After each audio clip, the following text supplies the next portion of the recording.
이번에 함께 만나볼 책은 데일 카네기의 인간관계론입니다. 사람을 다루는 일이야말로 우리가 마주하는 가장 중요한 일 중 하나일 것입니다. 그런데 혹시 이것을 배운 적이 있습니까? 교육은 삶에서 마주치는 다양한 상황들을 대처할 수 있는 만들어줍니다. 데일 카네기는 바로 이런 기회를 제공하기 위해 이 책을 썼다고 밝히고 있습니다. 그리고 교육의 가장 큰 목적은 알게 하는 데에 있지 않고 행동하는 데에 있다고 강조하며 이 책을 통해 전과 다르게 행동하는 사람이 되기를 진심으로 바라고 있습니다. 이어서 데일 카네기는 이 책을 잘 활용할 방법과 조건을 제안하는데, 첫 번째는 사람들을 다루는 능력을 반드시 향상시키고야 말겠다는 단호한 결단을 가져야 한다는 것입니다. 어떤 것을 배울 때 간절함이 클수록 그 간절함을 이룰 확률이 높아지죠. 이것을 첫 번째 조건으로 내세운 것은 읽는 독자들이 자기 자신의 마음가짐을 다시 한번 가다듬고 열정을 불태우라는 의미일 것입니다. 두 번째로 이 책을 꼼꼼하게 읽고 곰곰이 반추하길 추천하고 있습니다. 사실 우리는 책을 읽는다고 했을 때 정독하는 것만으로도 충분히 만족하지 않습니까? 그런데 반추까지 하라니, 도대체 이 책을 쓴 저자의 마음이 어떤지를 예상해 볼 수 있을 것 같습니다. 세 번째는 정말 중요해 보이는 제안인데요. 이 책에서 제시하는 방법을 시도해 보라는 것입니다. 우리가 타인과 문제가 발생했을 때 우리는 즉각적으로 반응합니다. 우리가 살아온 대로, 우리가 생각한 대로, 우리가 옳다고 판단하는 대로 아주 즉각적으로 반응하죠. 그것이 잘못됐다고 해도 말입니다. 그래서 우리는 항상 이불킥을 하거나 후회하는 일이 많죠. 여기에 데일 카네기는 거기서 멈추라는 것입니다. 문제가 발생했다고 느끼는 순간 우리가 생각한 대로 행동하지 말고 잠시 멈춰서 자신의 책을 보라는 겁니다. 거기에서 시킨 대로 하라는 겁니다. 실천하라는 거죠. 근데 여기에서 중요한 건 멈추는 것입니다. 우리는 흥분하거나 혹은 흥분하지 않더라도 일상생활을 살아갈 때 내가 지금 행동해야 될 것을 잠시 멈추고 상황을 살핀 다음에 행동하는 일에 익숙하지 않습니다. 그냥 즉각적으로 나오죠. 그래서 이 제안은 정말 중요한 제안이며 데일 카네기가 왜 이것을 세 번째에 썼는지를 충분히 이해할 것 같습니다. 네 번째는 기록하라는 것입니다. 메모하고 기록하는 것. 그것은 우리 스스로를 반성할 수 있는 기회를 제공해주며 우리를 돌아보게 만들죠. 일기를 쓰는 거랑 마찬가지입니다. 매일매일 자신이 고치고 싶고 변화하고 싶은 모습을 기록하는 것입니다. 이 제안은 왜 중요하냐면 우리가 유익한 책을 한번 읽었다고 해서 그 책이 우리의 생활 속에, 우리의 인품 속에, 우리의 인격 속에, 우리의 성격 속에 스며들 수 있을까요? 거의 불가능한 일이지요. 그러므로 우리는 읽고 또 읽고 반추하고 고민하고 써보고 이것들을 끊임없이 반복했을 때 드디어 작은 결실을 맛볼 수 있습니다. 사람을 바꾼다는 것, 우리가 살아온 일상을 바꾼다는 것, 우리가 해왔던 수많은 습관들을 바꾼다는 것은 결코 쉬운 일이 아니라는 것을 알아야 합니다. 본격적인 내용을 읽기 전에 이 제안을 읽지 않았다면 이 책을 읽은 후 전혀 다른 결말을 경험했을 것 같습니다. 데일 카네기의 진심이 느껴지고 나 자신의 마음가짐도 정말 달라져야 한다는 것을 느꼈습니다. 누군가에게 좀 더 나은 내가 되고 나 자신 스스로가 더욱 괜찮은 사람이 된다는 것, 이 얼마나 멋진 도전이며 성숙한 사람의 모습입니까? 이 책이 1936년에 처음 출간된 후 오랜 세월 동안 수많은 사람들에게 영향을 주었고 자기 개발서 중 독보적인 위치를 차지할 수 있었던 이유는 바로 이 간절함, 그리고 데일 카네기가 아주 간결하게 써놓은 문장들, 이것 때문이 아닐까 생각합니다. 간절한 사람의 꿈은 반드시 이루어집니다. 많은 분들이 실천으로 옮겨서 자신을 성장시켜 나가길 진심으로 바랍니다. 1부 사람을 다루는 기본 방법. 1장 꿀을 얻으려면 벌통을 걷어차지 마라. 범죄자들의 사건들을 보며 데일 카네기는 공통점을 발견하였습니다. 그것은 바로 스스로를 비판하지 않고 상대방 탓을 하거나 상대방을 비난하는 태도를 보였다는 것입니다. 스스로를 정당화하기 위해 비난을 선택했지만 오히려 자신이 쏜 화살이 돌아와서 자신이 맞는 비극만 낳을 뿐이었습니다. 잘못한 사람에게 비난을 한다면 뉘우칠까요? 미국의 어떤 공직자도 비난 앞에서 자신을 반성하고 용서를 구한 사람이 없었다고 합니다. 우리 주변을 돌아봐도 그렇지 않습니까? 잘못된 사람에게 비난을 하면 그 사람은 자신을 보호하려고만 합니다. 이것이 인간의 본성일지도 모르겠습니다. 데일 카네기는 링컨의 사례를 들고 있는데 링컨이 남북전쟁 때 승리할 수 있는 절호의 찬스를 놓친 장군에게 격렬한 비난을 하고 싶었고 그 비난을 하고 싶었던 마음을 조용히 편지에 썼다고 합니다. 면전에 비난을 할 수도 있었겠지만 편지를 선택한 것, 그것만으로도 현명한 방법을 선택한 것 같은데 링컨은 이 편지마저 보내지 않았습니다. 그래서 이 편지를 받지 않고 그와의 관계가 나빠지지 않아서 전쟁에 승리했다고 할 수도 있습니다. 이렇게 링컨은 이러한 태도로 전쟁을 지휘했을 것이며 내부의 적을 만들지 않았을 것입니다. 남북전쟁에서 결국 승리로 이끄는 원동력은 링컨의 이러한 리더십이 큰 힘을 발휘하지 않았을까 생각합니다. 여러분은 혹시 주변에 바꾸고 싶고 통제하고 싶고 개선시켜주고 싶은 사람이 있습니까? 그 마음은 정말 좋은 마음이며 그런 마음을 가진 것을 찬성하고 싶지만 다른 사람을 고치려고 애쓰는 것은 그 사람과의 관계도 위험해질 뿐만 아니라 아무런 성과도 얻지 못한 채 끝나고 말아버릴 수 있습니다. 사람은 결코 논리적인 동물이 아니라는 사실을 명심해야 합니다. 오히려 그런 노력을 자신에게 쏟아부으라고 권하고 있습니다. 완벽한 사람은 없기에 타인을 바꾸려는 노력을 할 에너지를 자신에게 쏟으면 성과도 있고 스스로의 발전도 있을 것이라는 것입니다. 인품이 훌륭한 사람은 다른 사람을 비난하고 비판하기에 앞서 그들을 이해하고 때론 용서하는 데 그 에너지를 씁니다. 또한 인간이 인간을 평가하고 비난하고 비판할 권리를 가지고 있을까요? 인간은 그 어떤 존재도 비난하거나 비판할 수 있는 권리를 가지지 않았습니다. 만약 이것에 동의한다면 이것을 깊이 마음에 새겨 겸손한 자세로 이 세상을 살아가야 할 것입니다. 이 겸손을 갖춘다면 상대방에게 비난과 비판을 하기보다는 자신을 반성하고 자신을 더욱더 돌아보는 아주 훌륭한 사람이 되지 않을까 생각합니다. 이렇게 1장은 타인을 비난하고 비판하여서 괜히 그 사람에게 안 좋은 감정을 심고 오히려 그 사람이 자신에게 불편한 감정을 되갚아주려고 하는 마음을 심어주거나 자기 방어 기제가 강화되어서 오히려 소통할 수 없게 될 수도 있습니다. 이 책을 읽고 난 후에 많은 것이 달라지기를 소망해 봅니다. 자, 그럼 이제 2장 인간관계의 중요한 비결편으로 들어가 보겠습니다. 다른 사람을 어떤 일을 하도록 하는 방법이 뭐가 있을까요? 그 한 가지로는 위협하거나 강력한 벌칙을 앞세워서 강제한다면 가능하겠죠. 그런데 이 방법은 좋은 방법이 아니고 또 쉽게 할 수 있는 것도 아니며 이것은 큰 반발을 유발하고 결국엔 성공하지 못하는 방법이기 때문에 이 방법은 고려의 대상이 아니니 제외시킵니다. 그렇다면 남은 하나는 스스로 하고 싶도록 만드는 것일 것입니다. 데일 카네기는 이 방법이 유일한 방법이라고 말하고 있습니다. 인간 스스로가 어떤 일을 하고 싶게끔 만드는 방법을 선택하라는 것입니다. 인간은 여러 가지 갈망하는 것들이 있는데 원초적인 부분은 채우는 것이 그리 어렵지 않다고 판단하고 있습니다.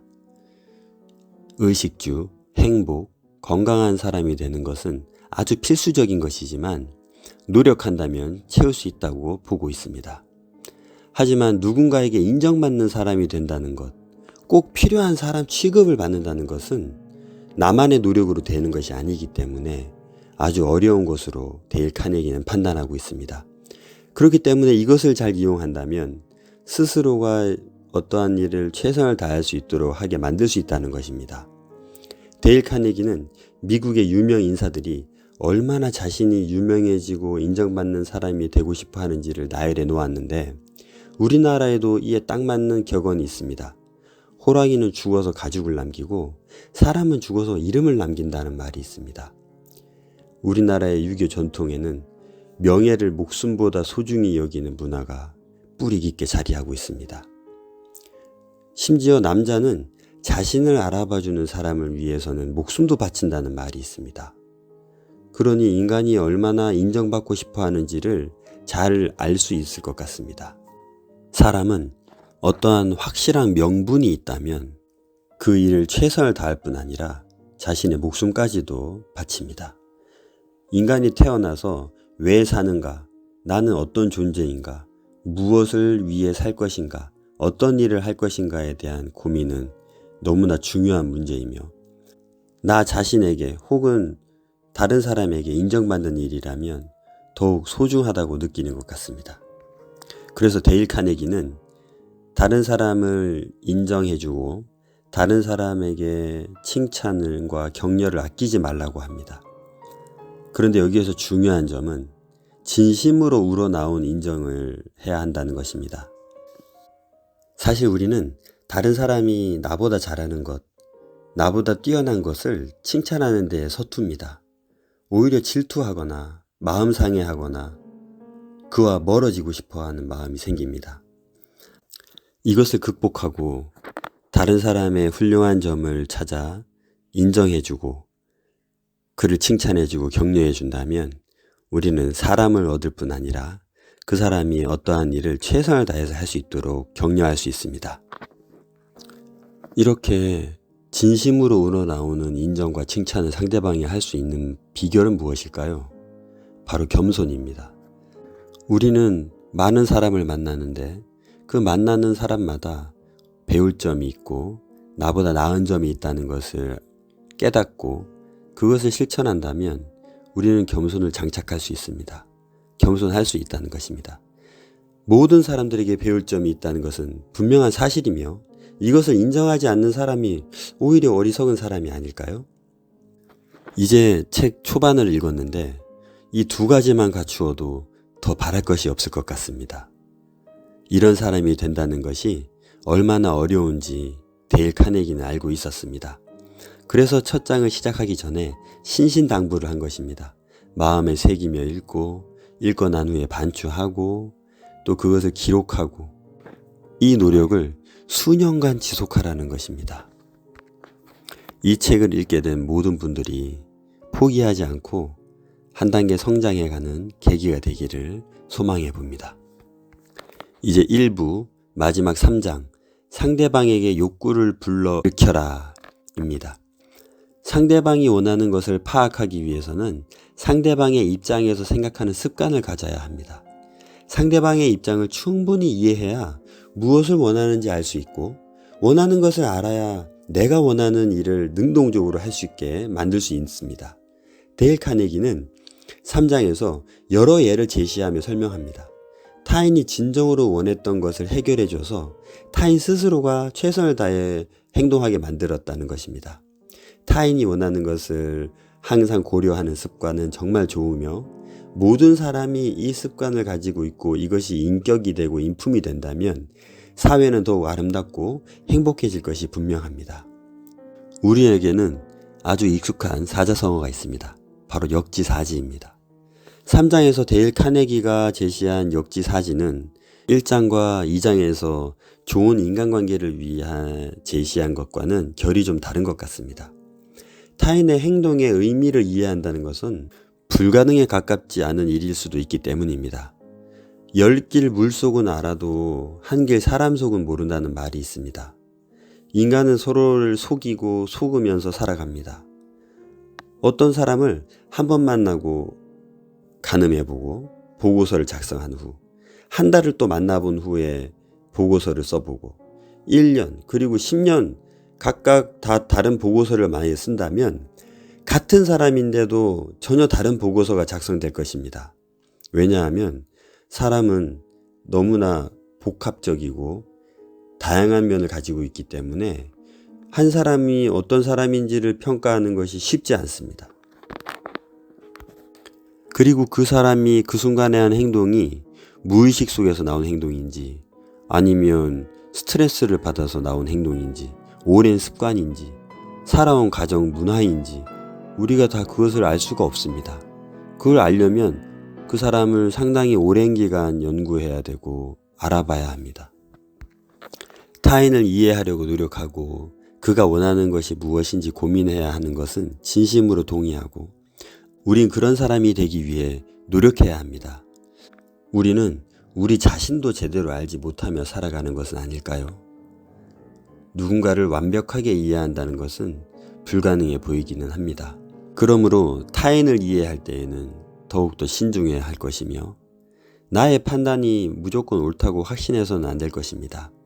많은 소통과 또 많은 이해에 대한 노력이 뒤따를 것입니다.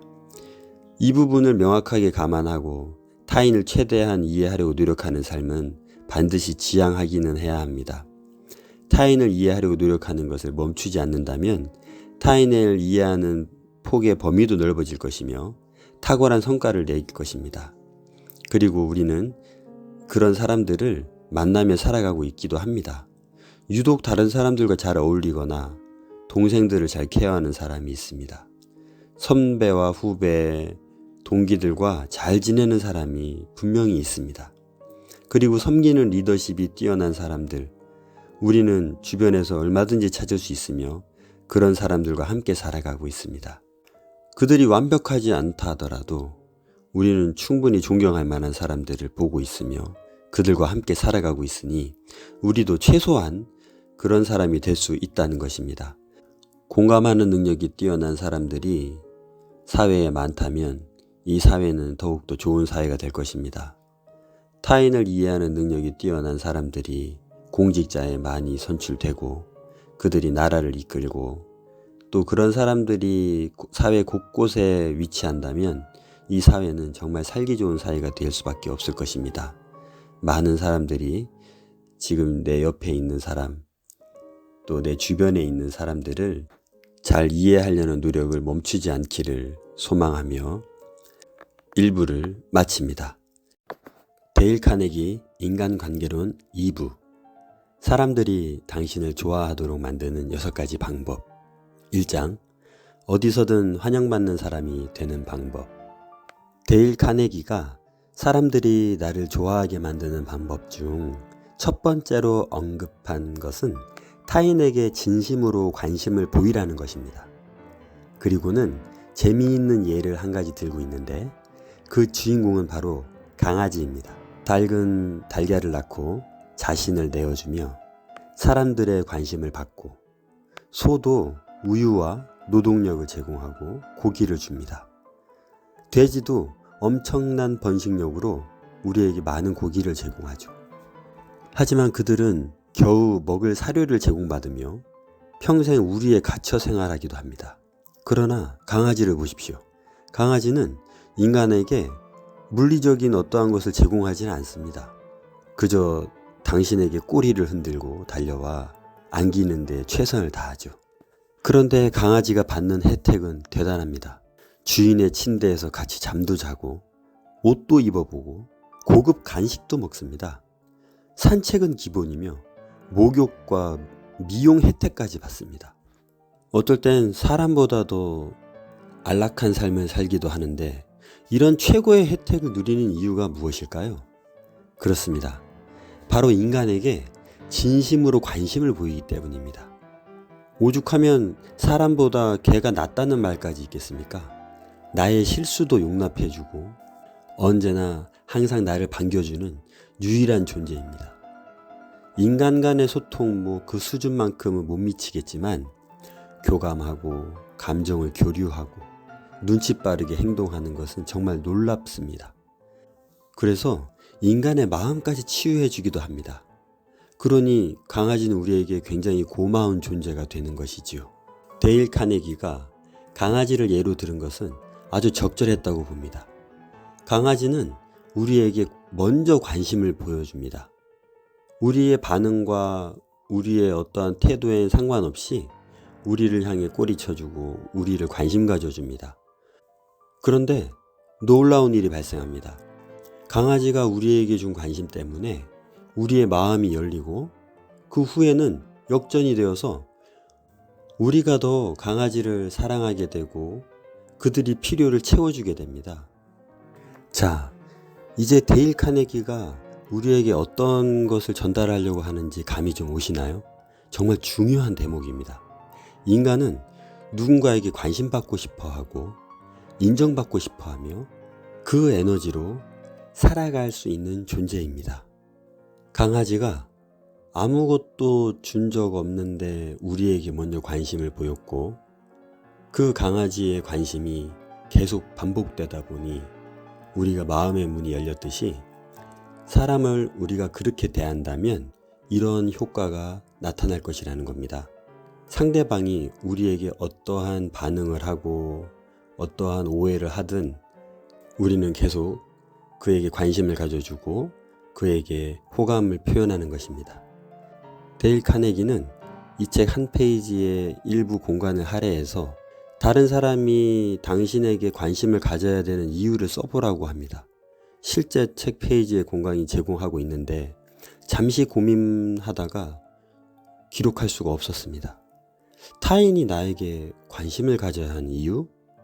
그들이 왜 굳이 나에게 관심을 가져야 할까요? 나에게 유독 관심을 많이 보이는 사람은 나에게 뭔가 얻어낼 것이 필요한 사람들이 많습니다. 그들은 내 마음은 안중에도 없고 나를 귀찮게 합니다. 자신이 얻어낼 거에만 집중합니다. 타인이 나에게 관심 가져줄 필요가 없다면 그들이 나에게 관심을 가져주길 기다리지 말고 적극적으로 내가 그들에게 관심을 표하는 것이 당연하다고 생각합니다.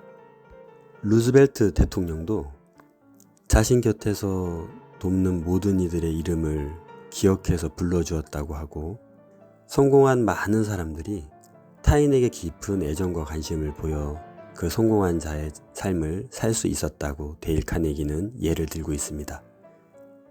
300년이 넘도록 부를 누린 메디치 가문도 사람들의 마음을 얻는 자는 모든 것을 얻는다는 말을 대대로 마음에 새기게 했다고 합니다. 사람의 마음을 얻는 것이 이처럼 중요한데 그 시작이 바로 지금 내가 타인에게 진심 어린 관심을 가지는 것입니다. 내가 타인에게 관심이 없다면 그 누구도 나에게 관심을 가져주지 않을 것이며 지구에서 혼자가 된 것 같은 고독을 마주하게 될 것입니다. 사회가 많이 변해서 혼자 여행 가고 혼자 밥도 먹고 혼자 영화도 보며 홀로 살아가는 사람들이 많은 요즘입니다. 그러나 매번 우리는 느낄 것입니다. 인간은 결국 혼자서 살아갈 수 있는 존재가 아니라는 것을요. 스스로 하늘나라를 선택한 사람들의 공통된 부분을 살펴보면 타인과의 유대관계가 없었다는 점은 굉장히 주목할 만한 부분이라고 생각합니다. 우리는 서로 소통하고 함께 기뻐하며 살아가야 합니다. 아무리 힘든 일이 우리 삶을 흔들어도 함께 해주는 이가 있다면 모든 역경을 이겨낼 수 있는 존재입니다.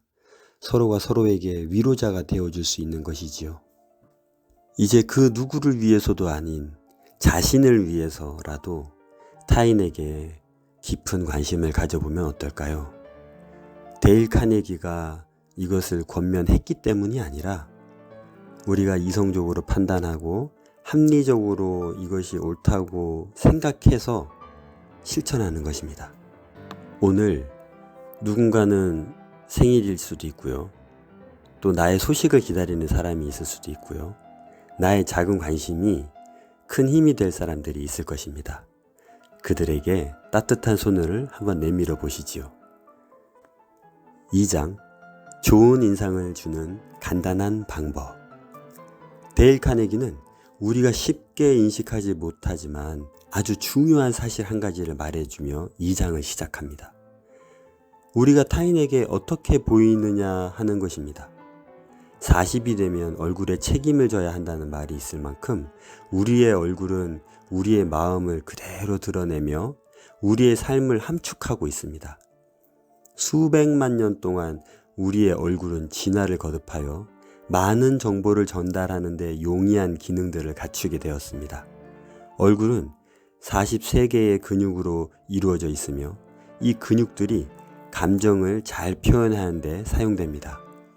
그래서 얼굴은 그 사람의 마음과 살아온 인생을 보여주는 창문이 되는 것입니다. 그런데 우리는 자신이 타인에게 어떤 표정과 인상을 전달하고 있는지 망각한 채 살아가고 있지는 않나요? 여러분은 오늘 몇 명의 사람을 만났나요? 그들에게 여러분의 얼굴이 어떻게 전달되었을까요? 지금 거울 앞에 한번 서보십시오. 미소 짓는 얼굴보다는 굳은 표정은 아닌지. 저 역시도 이론적으로는 너무나 잘 알던 내용이며 이해하기 어려운 내용도 아니지만 나의 얼굴을 신경 쓰면서 마트를 가거나 누군가를 만나거나 또 누군가에게 인사를 건네지는 않았던 것 같습니다. 제 자신만 신경 쓰지 않았을 뿐 아마 당시에 제 감정이 얼굴에 잘 표현되어서 전달되지 않았을까 싶습니다. 우리는 옷을 사거나 신발을 살 때에도 수많은 것들 중에서 가장 내 마음에 들고 나랑 어울릴 것 같은 것을 고민하며 삽니다. 머리를 하러 갈 때도 그렇고요. 화장을 할 때도, 심지어 가방을 하나 들고 나갈 때에도 온갖 신경을 다 씁니다. 그런데 정작 가장 중요한 얼굴 표정에는 얼마나 많은 노력을 기울였는지 돌아보게 됩니다. 데일 카네기는 웃고 싶지 않고 웃을 일이 없는 사람들이 많다는 것을 인식하고 있었는지 두 가지 제안을 합니다. 첫 번째로는 억지로라도 웃으라는 겁니다. 그렇습니다. 우린 억지로라도 웃을 수 있는 능력을 가지고 있습니다. 다행스럽게도 억지로 웃었지만 그 웃음 때문에 다시 웃을 수 있게 되기도 합니다. 몸이 반응하는 것이지요. 그 웃음은 또 다른 웃음을 만들어내어서 결국 행복해지게 만듭니다. 행복해서 웃는 것과 동일하게 웃어서도 행복해진다는 것입니다. 이 얼마나 아름다운 선물입니까? 역시 우리 몸은 스스로를 지킬 수 있는 해결책을 가지고 있는 것 같습니다. 두 번째로 제안한 것은 미래의 행복을 끌어다 지금 사용하라는 것입니다. 이미 행복한 사람이 된 것으로 생각하고 매일 웃으라는 것입니다. 이것은 제가 자주 쓰는 방법인데 희망하는 일들이 마치 이루어진 상상들을 자주 합니다. 그러면 정말 거짓말처럼 제가 웃고 있습니다. 그리고 그 꿈이 이루어진 것처럼 착각하기도 합니다. 그런데 그게 싫지가 않습니다. 허상이고 망상이라고 생각되지도 않습니다. 그 순간만큼 얼마나 행복한지 모릅니다.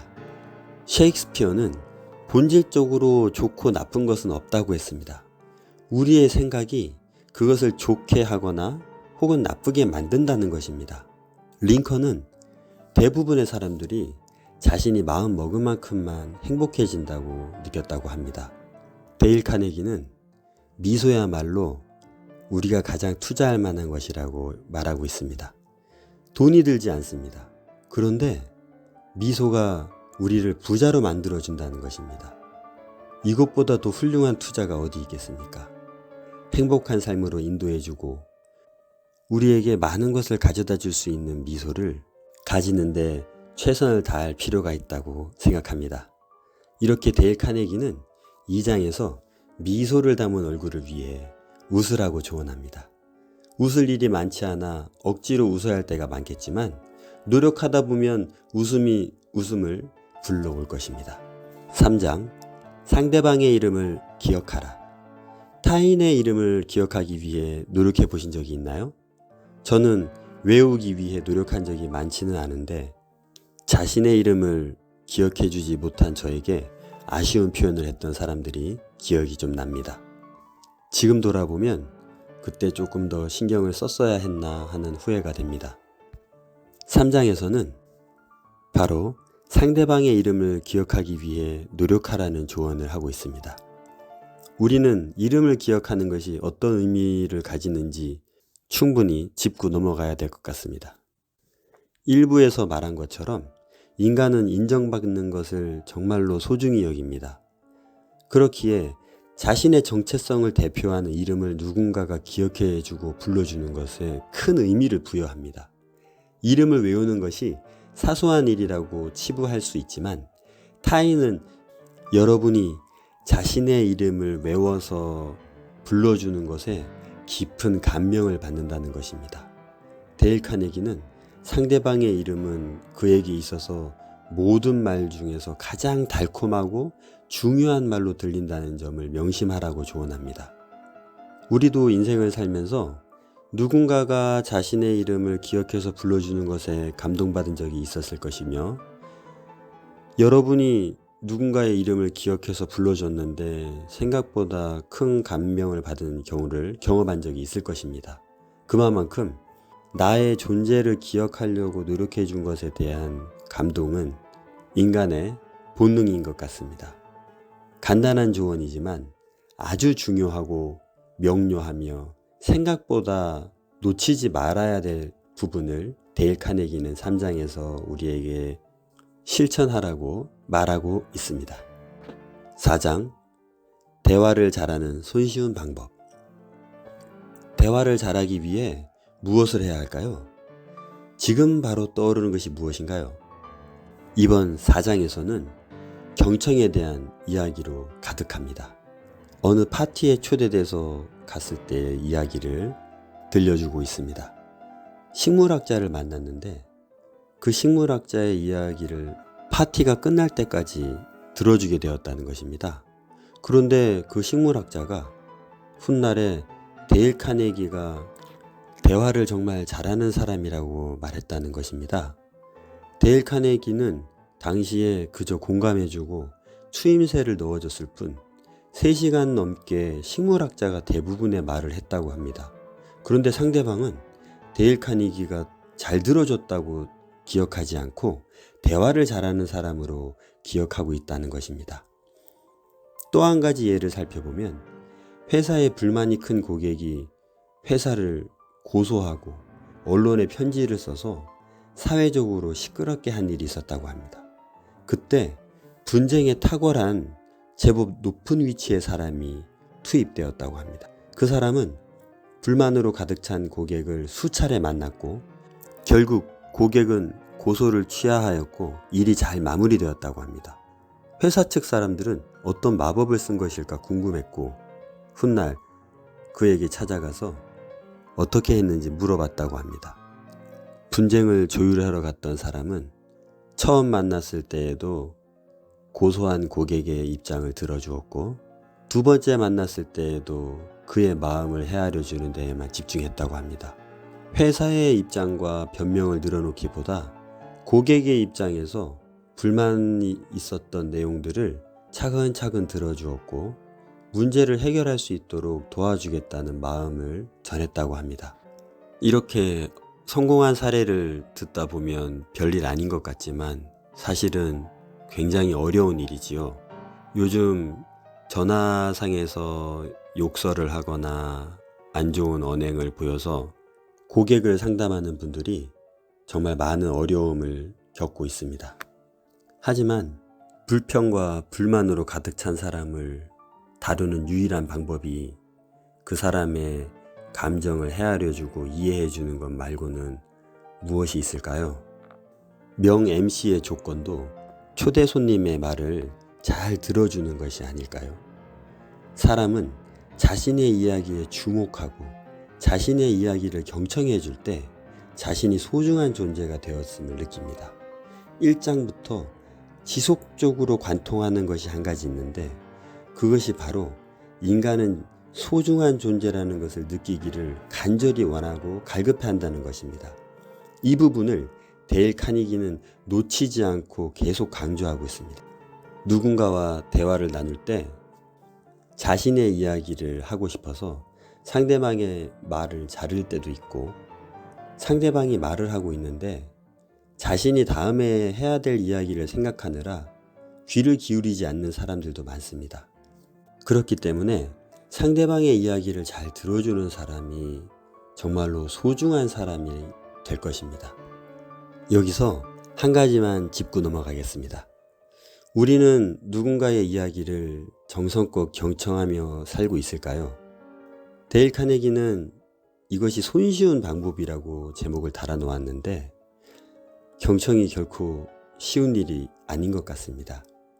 경청을 해야 되는 건 알겠지만 어디서도 그 누구도 나의 이야기에 귀 기울여지지 않는 상황에서 타인의 이야기에만 집중하며 사는 것이 결코 쉬운 일은 아닌 것 같습니다.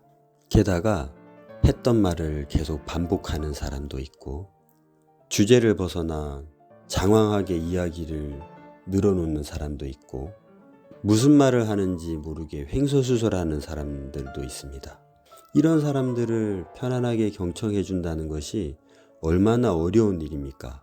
그리고 자신이 아는 것을 지나치게 확신하여 그것이 전부인 것처럼 말하는 사람, 타인의 의견을 수용할 여지를 두지 않고 설득하려고만 하는 사람, 이런 사람들과 나의 소중한 시간을 흘려보낸다는 것은 정말 피하고 싶은 만남입니다. 그러므로 여기서 타인의 말을 경청하는 자세를 가져야 한다는 뜻은 만나게 되는 모든 사람에게 적용하라는 것이 아니라 각자가 자신의 인생에서 만나게 되는 소중한 사람들, 또 가려야 되는 사람들을 선별해서 최선을 다하라는 것입니다. 불필요한 강요나 설득을 하려는 사람들과의 대화는 지혜롭게 피하고 나의 이야기를 경청해주는 사람도 만나고 또 내가 나의 이야기를 경청해준 사람들의 이야기를 또 경청해주면서 선순환이 될 수 있도록 인간관계를 잘 해나가기를 바랄 것입니다. 이번 장의 핵심은 타인의 이야기를 무조건 경청하라는 것이 아니라 타인에게 관심을 적극적으로 가지라는 것입니다. 그가 하고 싶은 이야기가 무엇인지 살펴보고 그가 충분히 편안하게 그 이야기를 나에게 할 수 있도록 마음의 여유를 가지고 그에게 다가가라는 것입니다. 5장, 사람들의 관심을 끄는 방법. 5장은 4장의 연장선에 있는 내용입니다. 타인이 하고 싶은 말이 무엇인지 먼저 관심 가져주고 그가 하고 싶어하는 말을 경청하는 사람이 되어야 하는데 어떻게 그렇게 대화를 이끌어갈 수 있을까요? 우리가 살아가면서 만나게 되는 사람들이 초면인 경우도 있고 가끔 만나 얼굴은 알고 있지만 많은 대화를 나눠보지는 않은 사람들일 수도 있습니다. 상대에게 들려줄 테니 하고 싶은 이야기를 해보라고 다짜고짜 요청할 수도 없는 노릇입니다. 그래서 데일 카네기는 이번 장에서 그 방법을 제시해 줍니다. 바로 다른 사람의 관심사를 찾으라는 것입니다. 그리고 자연스럽게 그 관심사에 대해 함께 대화를 이어나가라는 것입니다. 그러면 상대는 자신의 관심 분야이기 때문에 기분 좋게 이야기해 나갈 것이라는 것이죠. 이렇게 하기 위해서 루즈벨트 대통령은 밤을 새워 준비하기도 했다고 합니다. 대통령 관저에서 내일 방문하게 되는 사람들이 어떤 일을 하며 취미가 무엇인지를 미리 알아내어서 공부하고 만났다고 합니다. 또한 사업가나 세일즈맨들도 거래처 대표의 마음을 사로잡기 위해 관심사를 공부해서 찾아가 좋은 성과를 얻어내는 사례들도 제시하고 있습니다. 여러분은 혹시 물건을 팔아본 적이 있습니까? 상대방이 어떤 물건을 원하는지 고민하기보다는 내가 팔 물건을 어떻게 잘 설명해서 저 사람이 사도록 할까에만 집중하고 노력하지 않았나요? 물건을 파는 것과 상관없이 상대의 고민을 먼저 들어주고 그의 관심사에 대해 관심을 가져주었다면 결과는 어땠을까요? 이제부터라도 누군가를 만날 때 그의 관심사가 무엇일까를 고민해보고 만난다면 훨씬 더 좋은 대화를 나눌 수 있을 것입니다. 6장, 사람들이 당신을 보자마자 좋아하게 만드는 방법. 6장은 제목부터 저의 관심을 집중시켰습니다. 사람들이 나를 보자마자 좋아한다? 상상만 해도 기분 좋은 일이며 이런 주제로 소설과 영화도 제작될 만큼 많은 사람들이 원하는 것일 것입니다.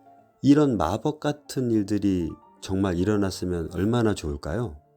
혹시 그 마법의 비결이 있다면 누구든지 알려주면 좋을 텐데 마침 이 책에 그 방법을 제시하는 제목이 있어서 눈이 번쩍 뜨였습니다. 그러나 데일 카네기는 새로운 방법이나 비법을 제시한 것이 아니라 앞에서 언급한 내용을 다시 한번 강조하는 장이었습니다. 조금 실망스럽기도 했지만 끝까지 읽어보니 맞는 말이어서 수긍하게 되었습니다. 그리고 이보다 더 좋은 방법은 없을 것 같았습니다. 인간 행동에 있어 가장 중요한 하나의 법칙, 데일 카네기가 스스로 알게 된 단 하나의 법칙을 이야기하고 있는데 그것은 바로 모든 사람은 자신이 소중한 사람이라는 느낌을 갖고 싶어 한다는 것입니다. 이것은 인간에 대해 고민했던 수많은 사람들이 수천 년 전부터 알아왔던 내용이라고 합니다. 현존하는 여러 종교의 시초가 되었던 조로아스터교의 가르침에서도 나왔고 2400년 전 중국의 공자, 도교의 노자도 이를 가르쳤다고 합니다. 석가모니도 겐지스 강둑에서 이에 대한 내용을 가르쳤다고 하며 석가모니보다 1000년을 앞선 힌두교 경전에도 이미 이 내용이 기록되어 있다고 합니다. 그리고 예수 역시 세상에서 가장 중요한 원칙을 한 문장으로 가르쳤다고 합니다. 이를 우리는 황금률이라고 부르는데 산상수훈으로 잘 알려진 유명한 연설에서 무엇이든지 사람들이 여러분에게 해주기를 바라는 것을 여러분들도 그 사람들에게 해주라고 가르쳤습니다. 이 가르침들을 종합해보면 사람들은 자신이 소중한 존재이길 간절히 바라고 원하니 그런 존재로 인정해주라는 것입니다. 그런 인정을 받는 느낌을 주라는 것입니다.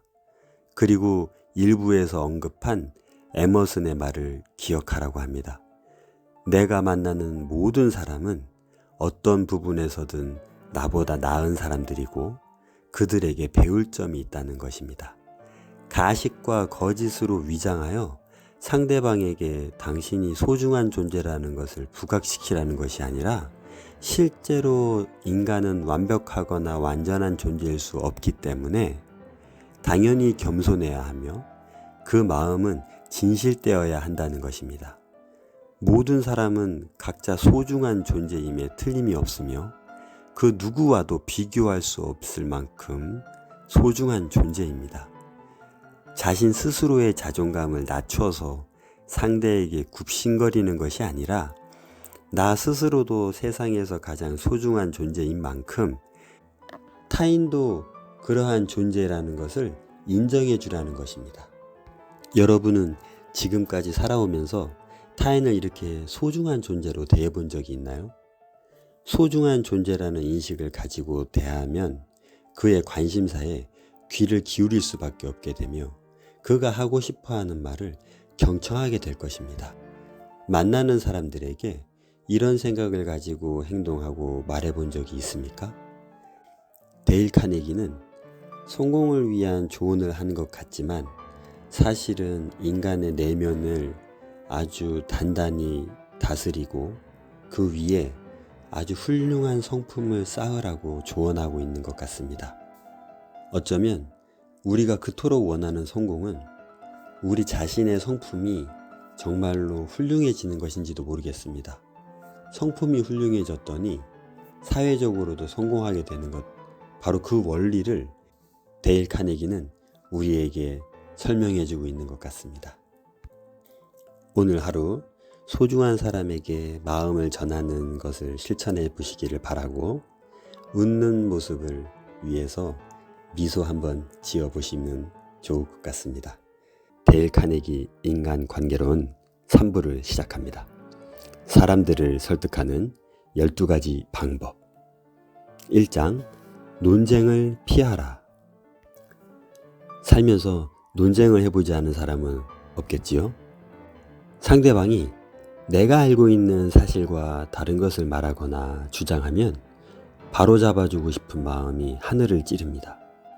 내가 알고 있는 사실을 말해주면 순응하기보다 더욱 강력하게 반발하고 이제 논쟁이 시작됩니다.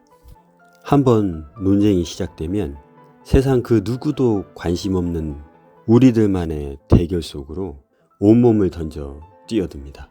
그리고 우린 이렇게까지 치열하게 감정 싸움을 할 일인가 싶을 만한 논쟁에서도 진흙탕 싸움을 하고 맙니다. 정말 재미있는 것은 둘 다 결론을 내지 못하고 서로 감정만 나빠진 채 끝이 납니다. 오히려 상대방에 대한 안 좋은 감정만 간직한 채 헤어집니다. 둘 다 감정 소모만 하고 끝이 나는 것이지요. 설령 누군가의 도움으로 진실을 찾아내거나 사실을 밝혀낸다 하더라도 어느 한 명이 승리했다고 말할 수 없습니다. 왜냐하면 이미 둘은 감정이 다쳤기 때문입니다. 이렇게 심각한 논쟁 속으로 뛰어드는 우리의 마음의 정체는 무엇일까요? 진심으로 상대방이 잘못 알고 있는 것을 바로잡아주고 싶은 마음일까요? 아니면 내가 더 돋보이고 싶은 마음일까요?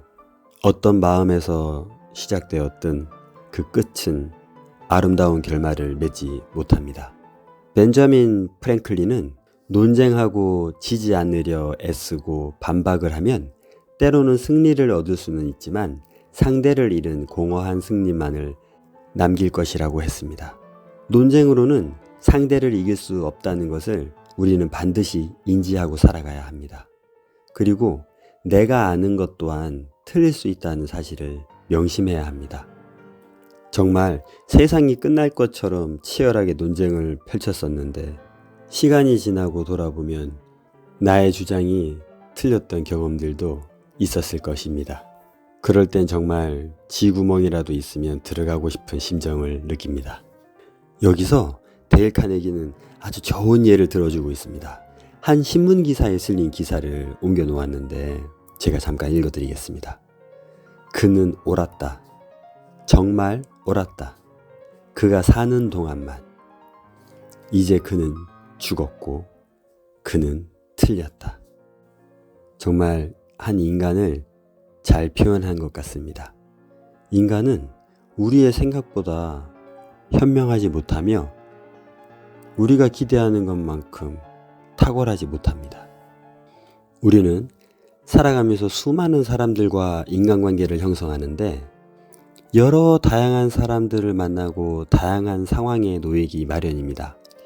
상대방이 잘못된 정보를 확신하고 있거나 우리에게 가르치고 강요할 때 절대로 논쟁을 하면 안 된다는 사실을 기억하십시오. 논쟁은 말싸움이 되고 감정 싸움으로 번져 서로에게 깊은 상처만 남길 것입니다.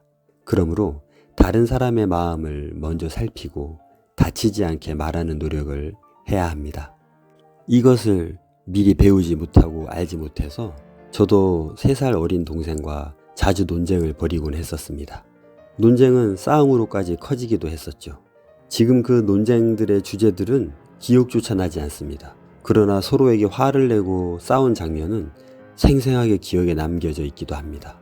왜 그토록 어리석은 행동을 했는지 안타깝습니다. 별 내용도 아니었을 것이고 저도 틀린 것이 많았을 텐데 왜 그랬는지 후회만이 남습니다. 때로는 우리가 정말 사랑하는 가족이나 소중한 지인의 잘못된 생각과 마주할 때도 있지요. 그때 이 사실을 기억해야 합니다. 논쟁으로는 절대로 도움을 줄 수 없다는 사실을. 우리 인간이 어떤 존재인지 잘 이해해야 합니다. 한 가지 무언가 사실로 받아들이면 그것을 변화시키는데 어려움을 겪는 것이 인간입니다. 그렇기에 누군가 어떤 사실을 확신하고 있을 때 함부로 그 생각을 쉽게 바꾸려고 하면 문제가 발생합니다. 오히려 그를 이해해주고 시간을 두고 기다려주는 것이 좋을 수도 있습니다. 왜냐하면 시간이 그를 바로잡아줄 수 있기도 하니까요. 2장 적을 만드는 확실한 방법과 그 예방법. 1장에서 상대방과 논쟁하지 말라고 했는데 그럼 어떻게 논쟁을 하지 않을 수 있을까? 그 해답을 2장에서 알려주고 있습니다. 누군가와 논쟁을 하면 상대방을 적으로 만듭니다. 우리는 살면서 수많은 사람들과 관계를 맺지만 남겨진 사람들은 얼마나 되나요? 그중 사이가 나빠진 사람들은 또 얼마나 될까요? 100년 남짓 짧은 인생을 사는 동안 굳이 미워하는 사람 적을 만들 필요가 있을까요? 적을 만들지 않기 위해서 알렉산더 포프는 논쟁하지 말고 가르치지 않는 척 가르쳐야 하며, 상대가 잘못 알고 있는 것을 발견했을 때 틀렸다거나 혹은 잘못 알고 있다고 하지 말고 착각했거나 잊은 것이라고 말해주라고 했습니다. 상대가 알고 있는 생각과 다른 것을 전달할 때 이렇게까지 고민하고 신중하게 전달하려고 노력해 보신 적 있으신가요? 자신의 현명함을 자랑하거나 드러내지 말고 상대가 알았으면 하는 것들을 잘 전달할 줄 아는 진정한 지혜가 필요하다고 생각합니다. 정말 훌륭한 생각이 아닐 수 없습니다. 우리가 만나는 사람 한 명 한 명이 정말로 소중한 사람이라는 것을 진심으로 깨닫고 알게 된다면 그 소중한 사람에게 어떤 말을 할 때마다 가장 아름답게 잘 포장해서 전달해야 된다는 생각, 정말 무릎을 탁 치게 만듭니다. 데일 카네기 역시 자신이 세상에서 가장 현명한 사람이 아니라는 것을 알고 있기 때문에 다른 사람이 틀렸다고 말하는 것을 하지 않기로 했다고 합니다. 내가 한 가지 알고 있는 사실이 있다면 그것은 나는 아무것도 모른다는 사실이라고 말한 소크라테스처럼 우리는 겸손해야 하며 상대방을 존중해야 합니다. 10년 전, 50년 전, 100년 전, 1000년 전에 확신했던 사실들, 그 중에 얼마나 많은 사실들이 지금은 거짓으로 판명되고 안타까운 사실들로 드러나게 되었는지 우리는 잘 알고 있습니다. 또한 지금 이 순간에 확신하는 것들 중에서도 미래에는 잘못된 사실로 판명될 일들이 많을 것입니다. 우리는 우리 스스로가 틀릴 수도 있다는 것을 인정할 때 모든 논쟁은 중단될 것이며 상대방을 더욱 포용력 있게 품어서 논쟁으로 인한 다툼과 미움과 분쟁을 소멸시킬 수 있을 것입니다. 여기서 또 한 가지 인간에 대해서 기억하고 알고 넘어가야 될 부분이 있습니다. 논리적인 사람이 많을까요?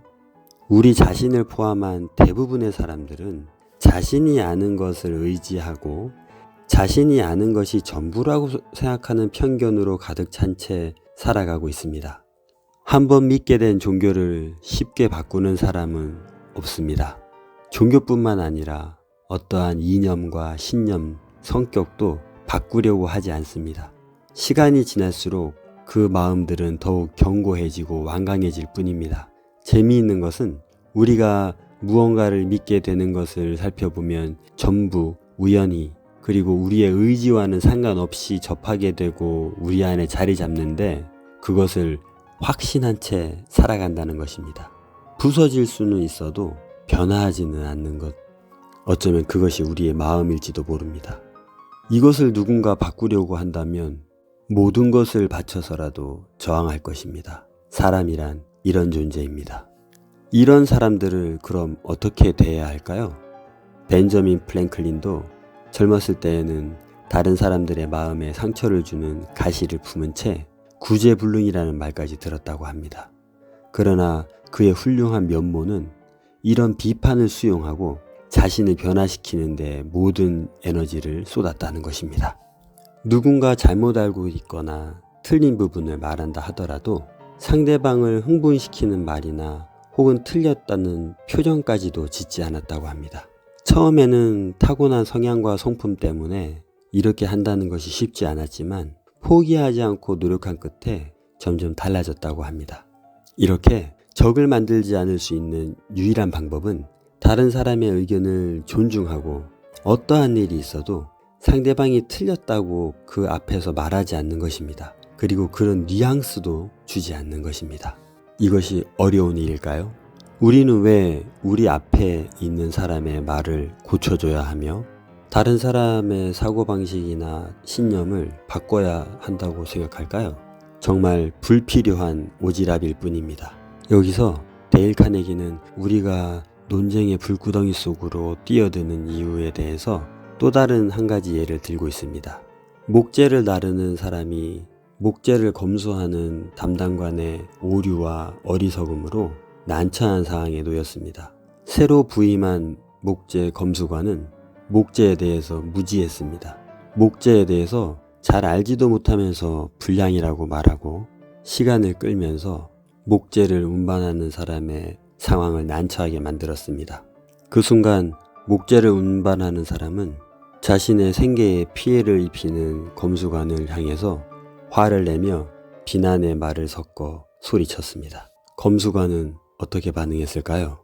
목재를 운반하는 사람 역시 그가 원하는 결과를 얻었을까요? 우리는 그 결과를 굳이 확인하지 않더라도 잘 알 수 있습니다. 그런데 만약 그 운전수가 새로 부임한 그 검수관을 이해하고 오히려 그에게 차근차근 목재에 대해서 설명을 해주거나 그를 존중하면서 부드럽게 전달했다면 결과는 어땠을까요? 바쁜 일상을 살아가는 현대인들은 이런 상황을 마주하는 경우가 자주 있을 것입니다. 겨우 시간을 만들어서 병원이나 은행, 행정기관에 가서 일을 보는데 대충 일 처리를 하거나 혹은 상대방의 실수로 우리가 피해를 본 상황들도 많이 있었을 것입니다. 심지어 겨우 시간을 만들어서 업무를 보러 왔는데 상대방이 별 문제 아닌 것처럼 행동하면서 다시 오라고 하거나 다음에 일을 처리해 주겠다고 하면 정말 화가 많이 나지요.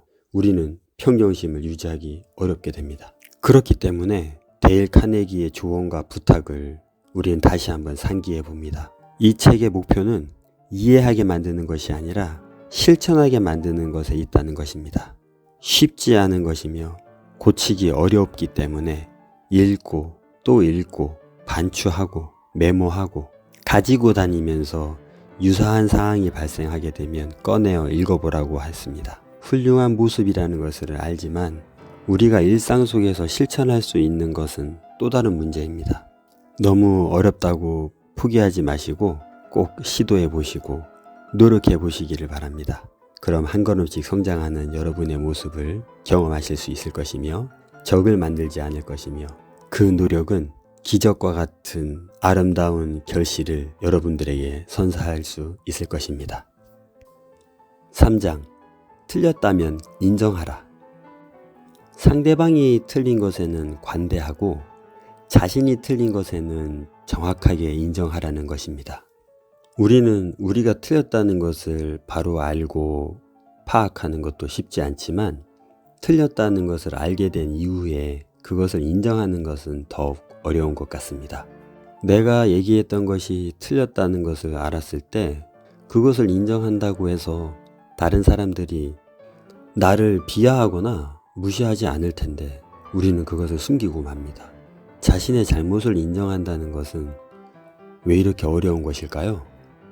남북전쟁에서 남군이 북군을 공격할 때 사단장들이 명령을 제대로 수행하지 않았고 기병대도 늦게 도착해서 보병을 지원해주지 못해 패한 일이 있었습니다. 이에 총책임자 로버트 리 장군은 부하들을 질타하거나 작전 명령을 제대로 수행하지 못했다고 해서 책임을 전가하지도 않았습니다. 자신이 모든 책임을 지고 당시 남부 대통령이었던 제퍼슨 데이비스에게 사직서를 보냈고 자신보다 더욱 유능한 장군을 임명해달라고 부탁했다고 합니다. 그리고 전쟁에서 패하고 돌아온 병사들에게 일일이 다가가서 그들을 위로하며 자신 때문에 전투에서 패한 것이라고 말했다고 합니다. 지휘관으로서 모든 책임을 지는 것은 어쩌면 당연한 일일지도 모릅니다. 하지만 충분히 합리적인 핑계거리가 있음에도 불구하고 자신의 위치에서 인정해야 할 것을 실천하는 것은 정말 놀라운 일입니다. 그래서 데일 카네기 역시 역사상 찾아보기 어려운 용기와 기계를 보여준 장군으로 소개하고 있습니다. 이것이 얼마나 어려운 일인지 경험해 본 사람들은 큰 공감을 할 것입니다. 말 한마디 안 하고 가만히 있으면 그냥 넘어갈 수 있는 상황이라든가 굳이 내가 나서서 말하지 않으면 나에게 아무런 피해가 없는 상황들은 생각보다 그 달콤함이 강력한 것 같습니다. 우리 스스로가 아무런 피해도 입지 않게 될 것 같은 그 상황의 유혹은 정말 너무나 강력하게 우리를 휘감습니다. 역사를 돌아보면 비겁한 책임자들의 모습이 적나라하게 보여집니다. 그리고 먼 과거일 뿐만 아니라 얼마 전까지만 해도 혹은 지금 이 순간에도 마땅히 책임져야 할 사람들이 책임지지 않는 모습을 우리는 지켜보며 살아가고 있습니다. 왜 그토록 집요하고 강력하게 자신의 잘못과 과오를 인정하거나 사과하지 않을까요? 그러므로 이 책을 읽은 모든 독자분들은 이제부터라도 일상 속에서 일어나는 작은 잘못이나 실수에도 용기 있게 인정해야 할 것입니다. 그 용기를 진심으로 발휘한다면 자신의 잘못을 끝까지 가리려고 하고 온갖 핑계를 대느라 진땀을 흘리는 사람보다 훨씬 더 좋은 결과를 경험하게 될 것입니다. 꼭 나에게 돌아올 이익을 위해 진실된 행동과 말을 해야 하는 것은 아니지만 결국 더 많은 혜택을 보는 일들이 생길 것입니다. 소박한 꿈이지만 세상의 대부분의 사람들이 이랬으면 좋겠습니다. 4장, 다른 사람의 마음을 얻는 확실한 방법. 여러분은 누군가를 만날 때 상대방의 마음을 얻기 위해서 어떤 노력을 해봤나요? 물론 상대방에게 얻어낼 것이 있을 때에는 없던 친절도 나오기 마련이긴 합니다. 하지만 그런 호의적인 친절도 몇 분 지나면 사라져 버립니다. 친절과 호의를 베품에도 불구하고 상대방의 태도가 나의 기대와는 다르게 된다면 우리는 바로 본래의 성격으로 상대를 대하지 않았나요? 상대방에게 얻어낼 것이 있는데도 말입니다. 4장에서 다른 사람의 마음을 얻기 위해 가장 확실한 방법으로 제시한 것은 바로 상대방에게 친절하고 우호적으로 대하라는 것입니다. 이 책 앞에서 수없이 많이 언급했던 것들, 이것들을 잘 조합하면 상대방을 우호적으로 대할 수밖에 없게 됩니다. 세상에서 만나는 사람들이 모두가 소중한 존재이며 다 그들에게서 배울 점이 있고 우리가 타인을 공경하고 위하는 마음을 품고 있다면 우호적으로 대할 수밖에 없게 되겠지요.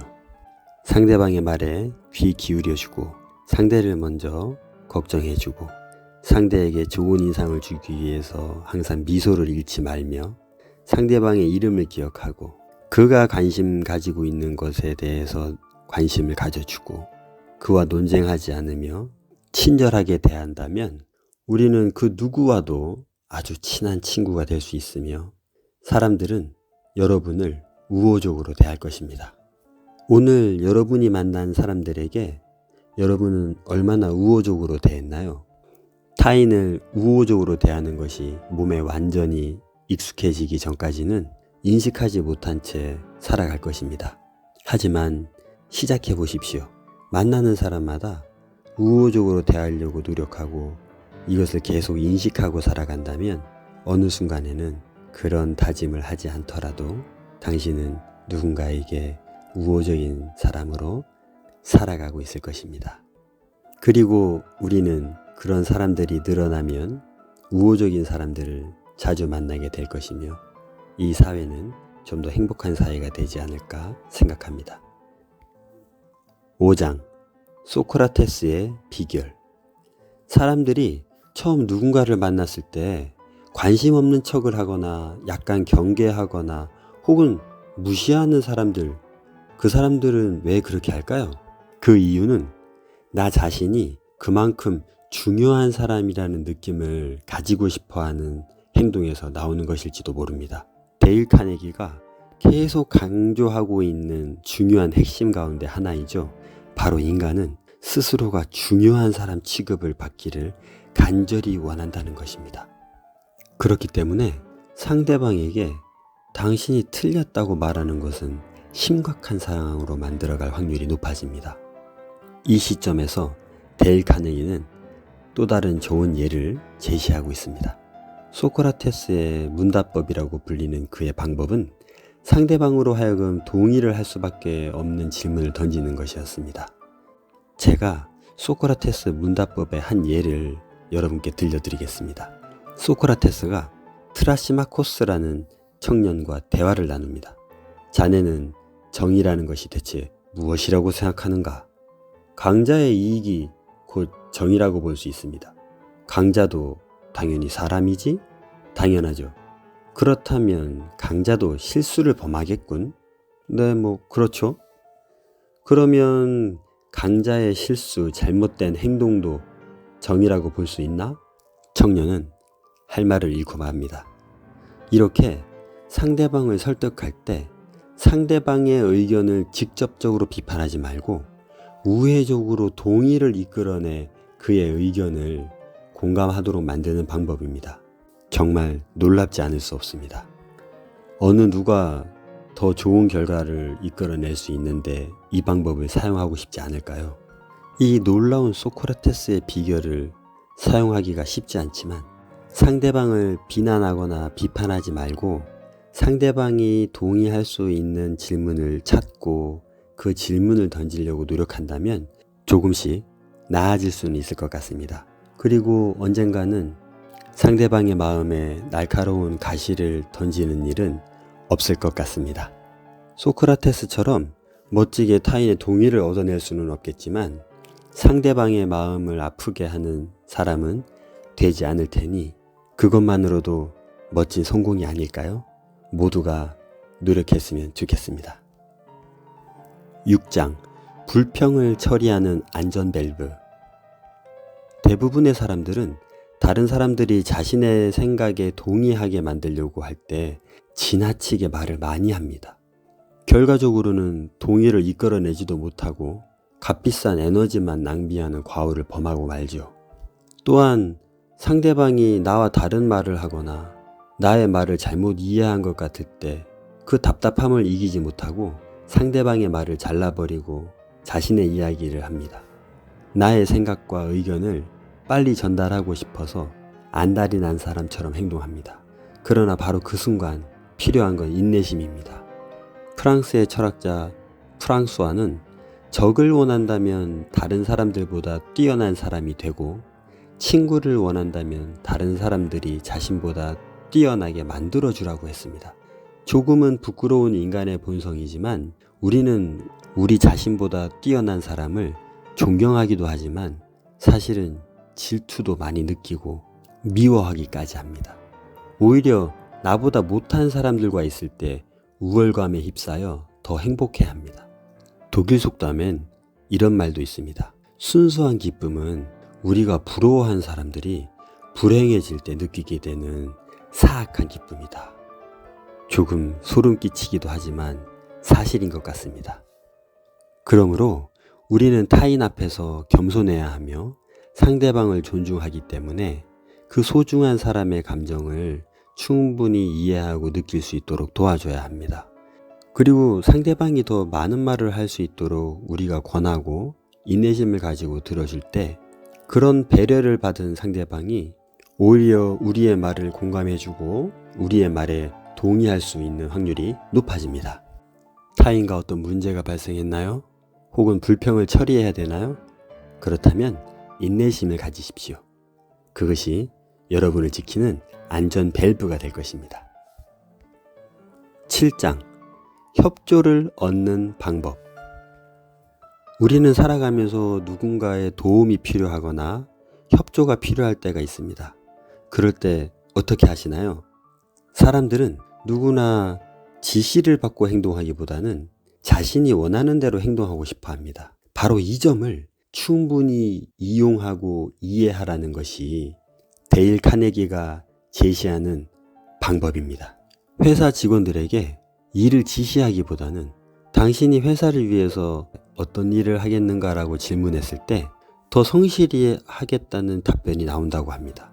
그리고 협조를 구해서 어떤 일이 진행되었을 때 얻게 된 모든 결과에 대한 공을 그 협조한 사람에게로 돌린다면 그 사람은 다음번에 더 많이 나를 위해서 일할 것이라는 겁니다. 누군가에게 부탁을 할 때 우리는 이런 것들을 고려하면서 부탁을 해봤나요?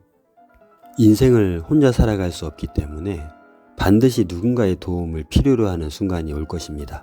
바로 그때 이 책의 7장을 기억해서 상대방이 스스로 나를 협조하고 도와줄 수 있도록 잘 말해보는 것, 그것을 꼭 한번 실천해 보시기를 바랍니다. 8장, 기적을 만드는 공식. 기적 같은 일들이 우리의 일상에서 실제로 일어나고 있으며 우리가 그 주인공이 될 때도 있습니다. 물론 기적 같은 일은 그리 쉽게 일어나지는 않지만 말입니다. 데일 카네기는 기적이 만들어지는 공식을 제시하고 있는데 조금 아쉽게도 마술과 같은 비법은 아닙니다. 데일 카네기가 말하는 비법은 진실로 상대방의 입장이 되어 생각해보면 그의 말과 행동에는 숨겨진 이유가 반드시 존재하며 그것을 이해해주고 품어주라는 것입니다. 상대방을 진심으로 이해하고 그의 관점에서 생각해보는 행동을 한다면 기적이 일어난다는 것입니다. 조금 의아스럽기도 합니다. 하지만 무슨 말을 하고 있는지 곰곰이 생각해보면 알 것 같기도 합니다. 살아오면서 기적이라고까지 말할 수는 없지만 상대방의 입장을 헤아려 본 후 말을 건네거나 일을 처리했을 때 안 될 일들이 해결되거나 혹은 상당한 호의를 받은 적이 있었을 겁니다. 복권에 당첨되는 것 같은 기적을 만드는 공식은 아니지만 실제로 우리 일상 속에서 기적을 만들어낼 수 있는 방법이 있다면 이 방법이 아닐까요? 상대방의 입장을 먼저 고려해서 말하고 행동한다면 좋은 일이 만들어진다는 것에는 충분히 동의할 수 있을 것 같습니다.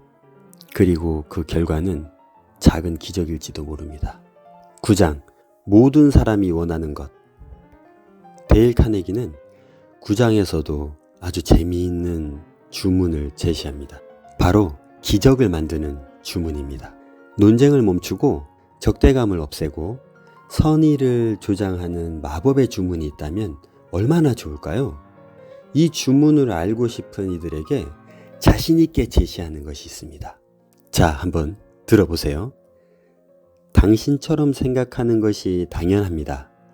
제가 당신이었어도 틀림없이 그렇게 생각했을 겁니다. 어떠신가요? 기대했던 주문인가요? 8장에서와 마찬가지로 이 또한 곰곰이 생각해보면 기적이 맞는 것 같고 그 기적을 만드는 마법의 주문이 맞는 것 같습니다. 왜냐하면 타인이 내가 원하는 대로 말하고 나의 말에 동의해주고 나에게 호의적으로 대해줘서 결국 내가 원하는 것을 성공적으로 해낸다면 바로 그것이 기적이 아니고 무엇이겠습니까?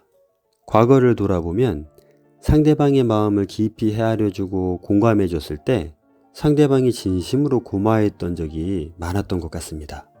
나에게 조금 언짢게 대하다가도 그의 심정을 이해하는 마음을 전달하면 분위기가 180도로 바뀌었던 순간도 기억납니다. 여러분도 한번 잘 떠올려 보십시오. 분명히 그런 일들이 있었을 것이며 그때 기적이 일어났습니다.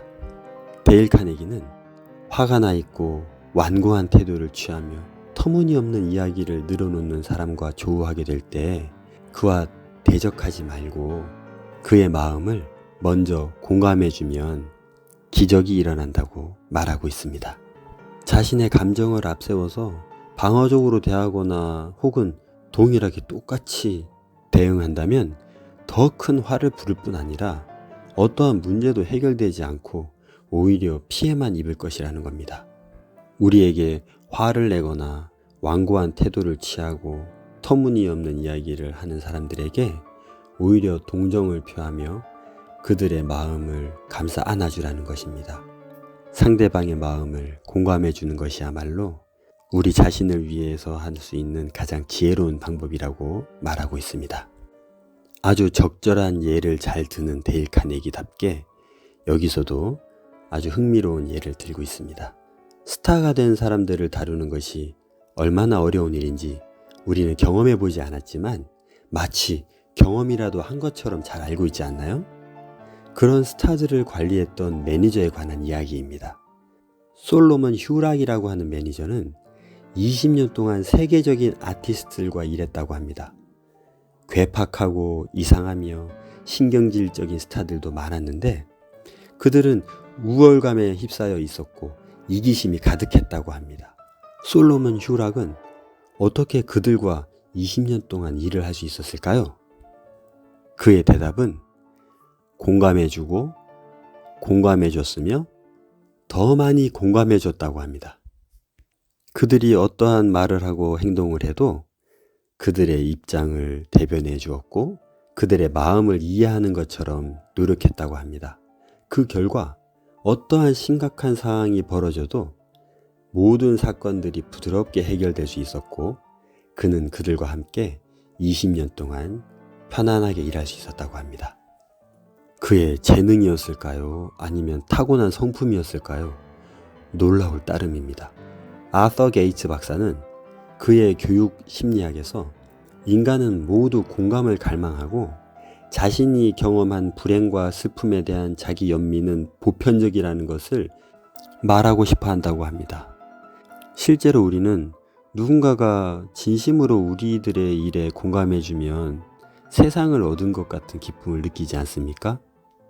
그래서 힘든 일이 있을 때마다 가족이나 친구를 찾아서 그에게 모든 것을 털어놓고 그들이 나의 마음에 공감을 해주기를 기대하는 것 같습니다. 그렇게 우리의 입장을 마음껏 이야기하고 나면 상황과 환경이 조금도 변하지 않았지만 모든 문제가 해결된 것 같은 마음의 안식을 경험합니다. 상대방의 마음을 얻기를 원한다면 타인의 생각과 마음을 충분히 공감해 주시기를 바랍니다. 그렇게 된다면 분명 기적을 만드는 주문을 여러분은 매번 외치고 있는 것입니다. 10장 모든 사람들이 좋아하는 호소. 데일 카네기는 10장에서 기적을 만들어내는 또 하나의 주문을 제안하는 것 같습니다. 그 마법의 주문은 누군가를 변화시키고 싶다면 그들의 동기에 호소하라고 하는 것입니다. 무슨 말이냐고요? 상대방이 나의 뜻에 맞게 행동하게 하기 위해서 그들 안에 자리하고 있는 그들의 마음속에 자리 잡은 동기를 자극하라는 것입니다. 예를 들어 유명한 사람이 자녀들 사진을 기사화하려는 기자들에게 아이들이 지나치게 언론의 주목을 받으면 좋지 않다는 것을 당신들도 잘 알고 있지 않습니까? 여러분도 자녀가 있으시잖아요. 라고 말할 때 기자들의 마음이 흔들린다는 것입니다. 기자들에게 불편한 감정을 표현하거나 그들에게 하지 말라고 명령하거나 지시하는 것보다 월등히 효과가 좋을 것 같기는 합니다. 상대방 마음속에 자리하고 있는 보편적 가치에 동기부여를 하는 것. 이 방법은 정말 기적을 만들어낼 수 있는 주문의 두 번째 이야기가 될 수 있을 것 같습니다. 상대방이 정직하고 올바르고 공정한 사람이라고 말해주고 그 믿음 위에서 그런 사람들이 보편적으로 가지고 있는 마음의 동기부여를 일으키는 것. 이것은 정말 마법의 주문이라고 불릴만 할 것 같습니다. 사람들은 자기 자신이 소중한 사람이 되기를 원하며 훌륭한 사람으로 대접받기를 원합니다. 바로 그 부분을 정확하게 짚어주는 것입니다. 그들을 그런 훌륭한 사람으로 대해주고 그런 훌륭한 사람들이 갖춘 행동을 바로 당신이 해줄 것을 믿는다고 호소하는 것입니다. 마음속에서 박수갈채가 나오는 것 같습니다. 자녀를 대할 때에도 혼내거나 다그치기보다는 믿어줄 때 자녀가 더 멋지게 성장하는 모습을 많이 봅니다. 이제부터 타인을 대할 때 그를 훌륭한 사람이라고 믿어주고 그가 그에 맞는 행동을 할 수 있도록 도와주십시오. 그러면 기적이 일어날 것이며 모든 사람들이 당신의 이야기에 주목할 것입니다. 11장 영화도 하고 라디오도 하는 일. 제목만 봐서는 무슨 이야기가 이어질지 아리송합니다. 영화도 하고 라디오도 하는 일이 무엇이 있을까요? 바로 자신이 전하고 싶은 이야기를 선명하고 흥미롭고 극적으로 만들어서 포장하고 전달한다는 것입니다.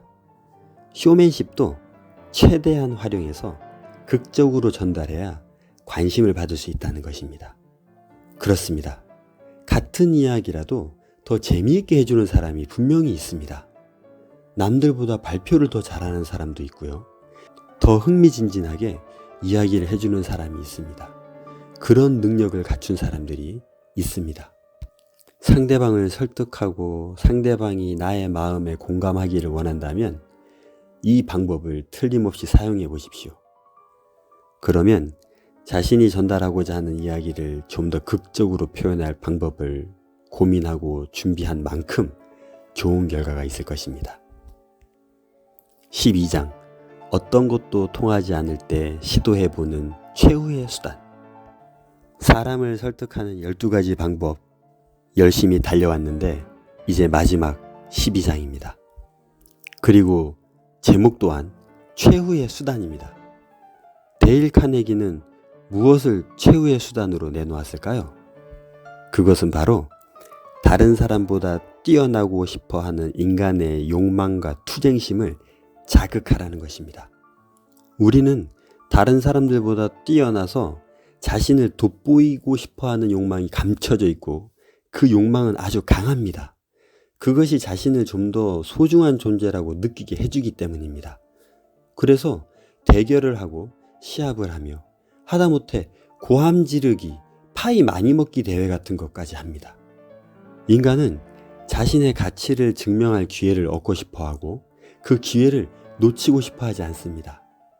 그 승부욕이라는 것이 누구에게나 있다는 것입니다. 특히 패기가 넘치거나 기계가 있고 적극적인 성향을 가진 사람일수록 그 경쟁심을 자극한다면 기대 이상의 성과를 얻게 될 것입니다. 경쟁심을 유발할 때에도 앞에서 이야기했던 것들을 잊지 말고 사용해야 될 것입니다.